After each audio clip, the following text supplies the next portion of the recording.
Okay. Ayun po ba, as a lawyer, yun po yung inyong alam tungkol doon sa elements ng self-defense? I,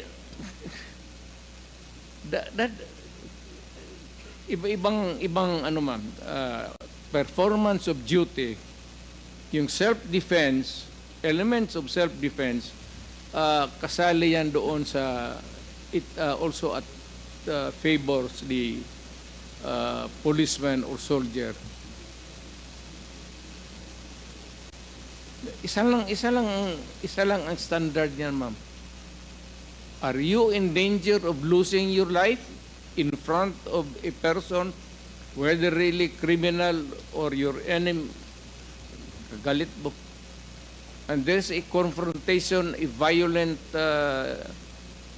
activity ensues, and if your life is in danger, put the idiot down.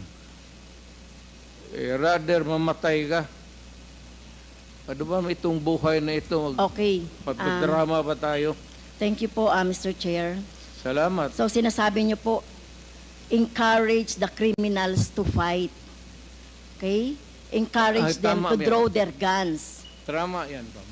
Okay? So ang elements po ng self-defense ay, ang alam ko po, no, sa turo ng mga abogado,